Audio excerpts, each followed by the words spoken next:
Hi guys, welcome to the next talk on Jesus did self-isolation. So Mark chapter 1 verse 35 says this: "Very early in the morning, while it was still dark, Jesus got up, left the house, and went off to a solitary place where he prayed.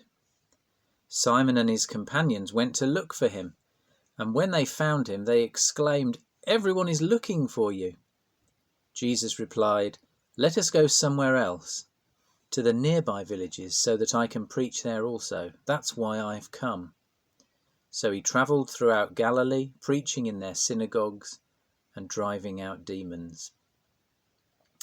Well, just a few thoughts really about isolation and Jesus' self-isolation in some ways. There were some differences, of course. He could go outside. He didn't have to justify it for the basis of exercise, although I think we could make a case that prayer is essential. I don't think we could make a case that praying outside is essential at the moment. Anyway, that's by the by. Just two things to notice. First thing is this: being alone has benefits. Now, people don't like being alone. People don't like silence. At least that's how it seems to me. Maybe you've had that time where you've been perhaps resting in a quiet house and you've closed your eyes and you've listened. You realise actually that we are very rarely in true silence, because you'll hear the central heating come on. You'll hear a car drive past outside. You'll hear neighbours talking maybe in the back garden. Even in the garden you might even hear the buzzing of a bee, or even the cracking open of a gorse bush, in the sunshine. Silence is almost impossible to find, true silence. You can even hear your own heartbeat sometimes. And maybe that's why people find it frightening when it really happens. We don't like the sense of being literally alone. Alone maybe just with our thoughts. People want to run away from their thoughts. That's why we're always listening to music, watching telly, talking to people, occupying ourselves, flicking through our screens. We don't want to be alone. But I want to say that being alone has its benefits, because we can spend time in prayer. Because actually, when we stop and we cut ourselves off from everyone else and we are on our own, we discover that we're not alone. God is with us. And we can pray to him. Prayer is simply talking to God, pouring out our heart to God, being honest with God. And that's what Jesus did. And it's the secret to our public prayer as well. People often say, how is it that someone can be confident praying with other people? The answer is that they pray out loud when they're on their own. There's a benefit to being alone. And that is, you can actually be alone with God in prayer. So that's the first thing. Being alone has its benefits.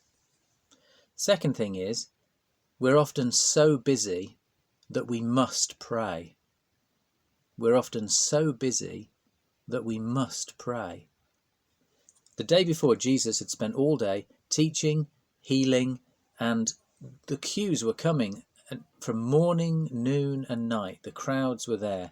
In fact, his brothers, his half-brothers, thought he was crazy, just using up so much time with helping other people. And so they went to bed at the end of a busy day. And what does Jesus do? While it's still dark the following morning, he gets up and he prays. Often we say, I'm too busy to pray. Actually, the answer is we're so busy, we must pray. How else are we going to achieve all the things we want to? We're going to run out of steam. We're going to do the wrong things. How are we going to know how to prioritize?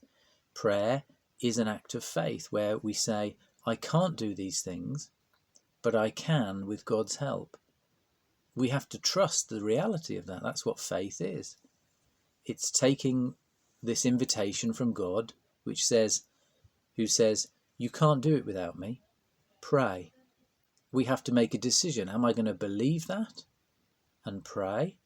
Or am I going to just simply believe in my own abilities and crack on? We're often so busy, we must pray. So you were probably in some ways more busy, in other ways less busy perhaps in this current situation. But I want to challenge us all. We're often so busy, we have to pray. Do you pray? Do you pray on your own, in secret? That's the secret to prayer, is being secret. So I want to encourage you, take time to pray in secret. And then obviously this evening we'll be meeting for a prayer meeting on Zoom. Hope you can make that, and we'll take some time to pray together as well. So press on, everyone. The benefits of self-isolation.